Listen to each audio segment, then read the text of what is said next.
Hello everyone, welcome to my channel. My name is Sarah and I like to talk about books, and today we are going to go through this pile because I have a bunch of books that I've collected recently, whether that is book mail that I still have to open, books that I've purchased myself, or books that I was gifted over the holidays. I feel like I just have this pile of books that I still haven't talked about looming over me, and I want to get to this before I get to my best and worst of 2024. I have that stack.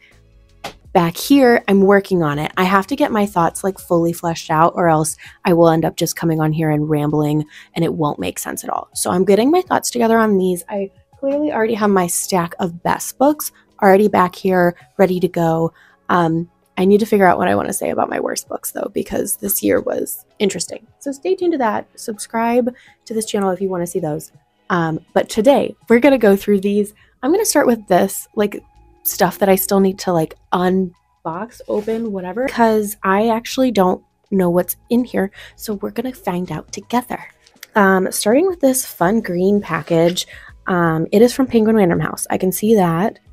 And I was expecting one thing from Penguin Random House, but I was not expecting two, and I believe I have two packages here. So let's, you know what? You guys are gonna get clicked right here. And I'm going to look really dorky, but that's okay because you'll be able to hear me and I won't forget to like pick it back up when I start talking again.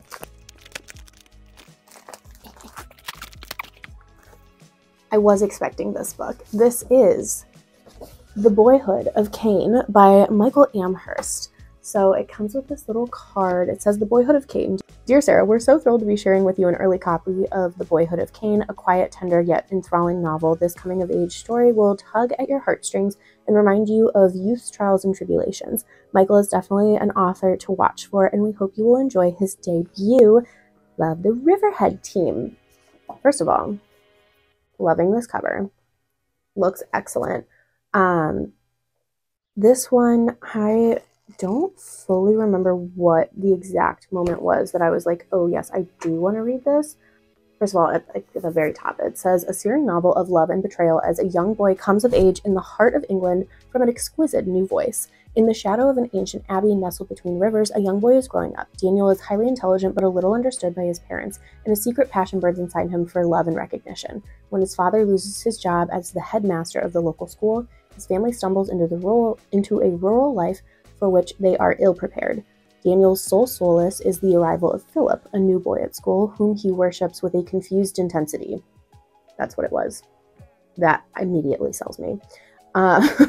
Before long, both boys fall under the spell of a charismatic art teacher, setting Daniel on a perilous course that could lead to the betrayal of all he loves. Tender, brutal, and enthralling, The Boyhood of Cain is a remarkable portrait of a young boy caught between mother and father, self and desire, and obedience and freedom. It evokes the passions and private wounds of youth and plumbs the turning points in our lives that make us who we are. I am very excited for this.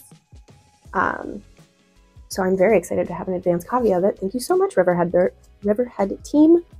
I'm excited to get into this. This one I ordered.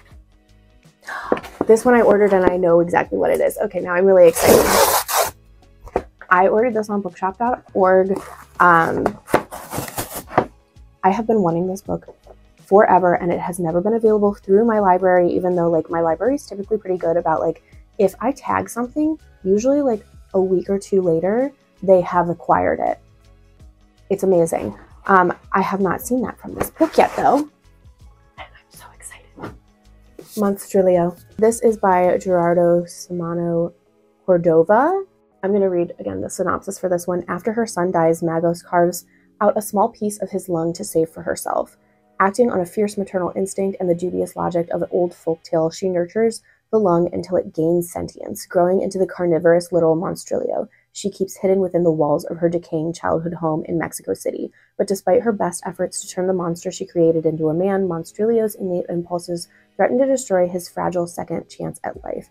A meditation on grief, acceptance, and the monstrous sides of love and loyalty, Gerardo Simano Cordova's ambitious debut spans the globe from Brooklyn to Berlin, offering a cathartic and precise portrait of being human. This, to me, reads like everything that this book is described as is everything that I've ever wanted out of a book. I love a book that fully just delves into grief and like a darker side of humanity that still has like love at the center of it, and like the lengths at which people are willing to go to get it.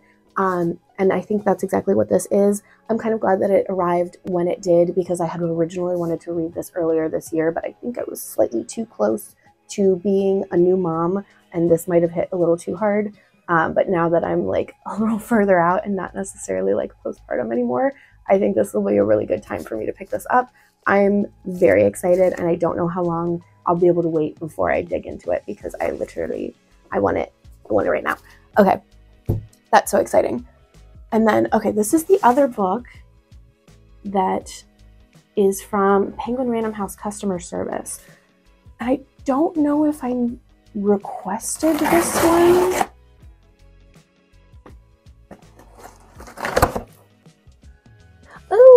Oh, yes, I forgot that I'm part of this program now. Okay.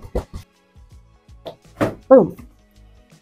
Mother of Rome by Lauren J.A. Baer, author of Medusa's Sisters.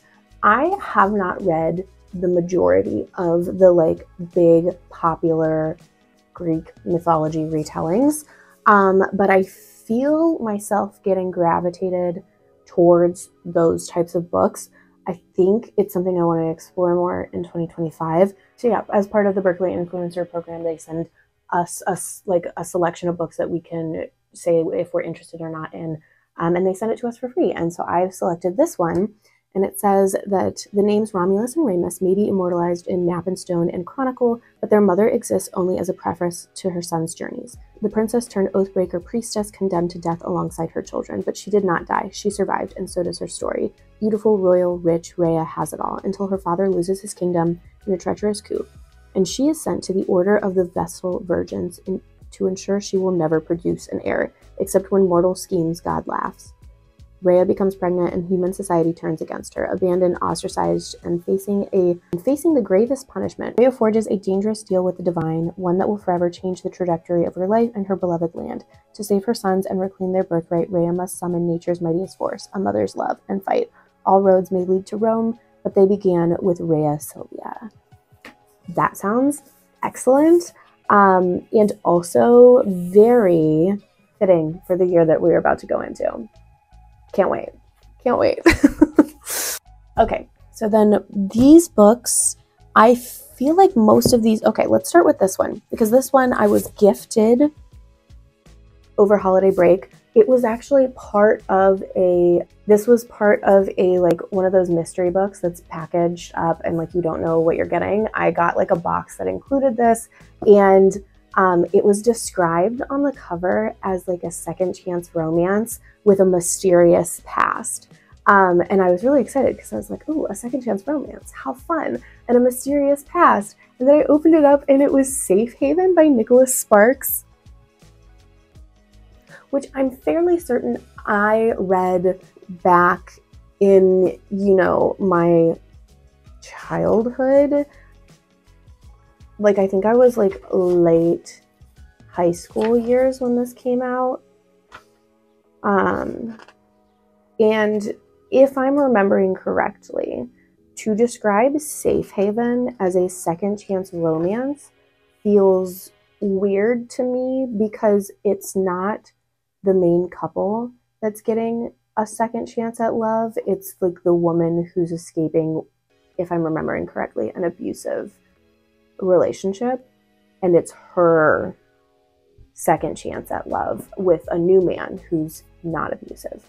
I believe that is the storyline for this one. I honestly can't remember, and I think there's a movie with this one, right? With like a blonde woman from Hollywood who's fairly popular, and I want to say Channing Tatum. Is that right? Editing Sarah here. Sorry, all of these books just totally blur together in my mind, but Dear John is the one with Channing Tatum and Amanda Seyfried, and they're like writing letters back and forth together while he's deployed. Am I thinking of the right Nicholas Sparks book? The right book, just the wrong actor, and honestly, I'm surprised I even remembered that much. But okay, back to the video. Either way, what an interesting book to put in like one of those mystery books. Wow. Okay, these are all books that I went to the bookstore and selected because I knew they needed to be read by me in 2025. And I'm going to start with one that I actually finished in 2024 because I was listening to the audiobook for it in 2024. It was my last read of 2024, and I knew that I was going to want to annotate it this year, and that is James Baldwin's Giovanni's Room. Like I said, I had been listening to the audiobook for this one through the PRHAudio influencer program, and I was absolutely loving it. And this is the first James Baldwin book that I've ever read. And I just think it's crazy that I let this be like a gap in my literature knowledge for so long. And so I kind of like made a promise to myself that I would get more into James Baldwin in 2025, starting with annotating this copy of Giovanni's Room, because first of all, look at this copy of Giovanni's Room. Do you see this? This is beautiful. The artwork in this is beautiful. Does it say who did this? Like, can I find this quickly? Oh, cover painting by Buford Delaney. Excellent work, Buford Delaney. And I imagine it is the same artist who did Tell It on the Mountain by James Baldwin, because, as I said, after reading Giovanni's Room, which I loved, by the way, more to come on that one, I knew I wanted to pick up, again, more James Baldwin, and Go Tell It on the Mountain is described as James Baldwin's first major work, and it says specifically on the back here that Baldwin said of his first novel, Mountain is the book I had to write if I was ever going to write anything else. And because I love Giovanni's Room so much, and this book wouldn't have existed if he hadn't have written this book, I figured I would start with this one after Giovanni's Room. And confirming, Buford Delaney did also do this cover. These two look phenomenal together. So I will hopefully be getting into this one really soon. This one has an introduction by Roxane Gay. I'm going to probably check if they did a newer audiobook for this one as well, because the audiobook for this one was really well done. I'm excited. I'm excited to get into this. I'm excited to get back into James Baldwin because I really, really, really liked Giovanni's Room. Yeah.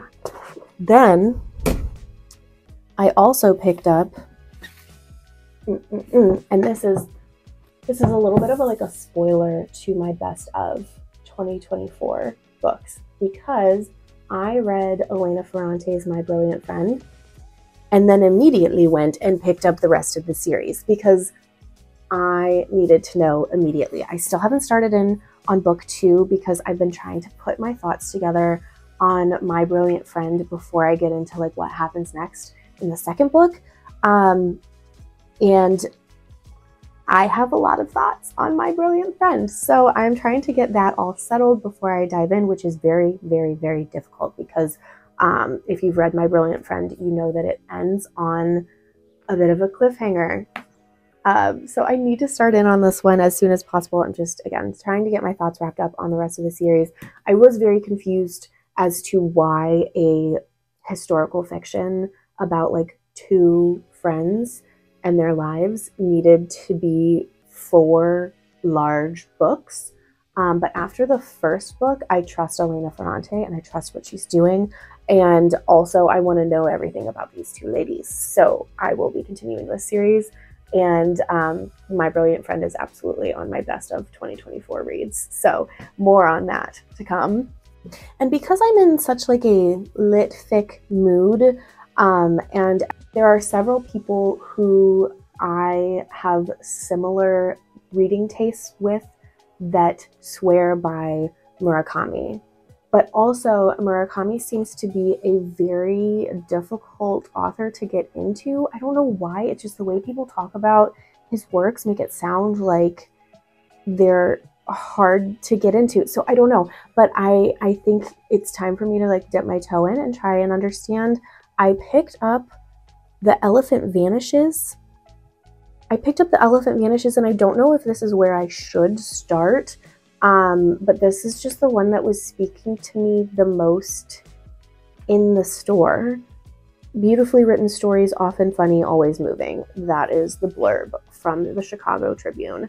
And these are short stories that make up this Elephant Vanishes. So I feel like this will give me like little tastes of his writing. It says, in the tales that make up The Elephant Vanishes, the imaginative genius that has made Haruki Murakami an international superstar is on full display. In these stories, a man sees his favorite elephant vanish into thin air, a newlywed couple suffers attacks of hunger that drive them to hold up a McDonald's in the middle of the night, and a young woman discovers that she has become irresistible to a little green monster who burrows up through her backyard.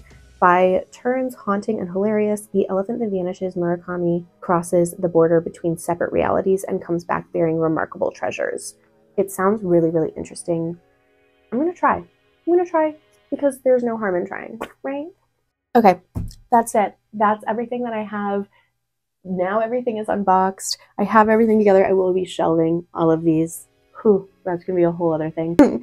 But now that I have this like in my mind to the side, I can focus on best and worst of 2024. So again, subscribe if you want to make sure that you catch that video.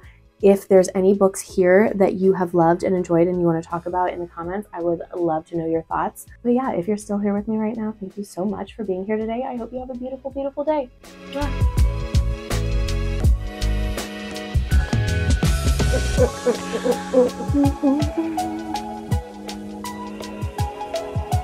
Oh God.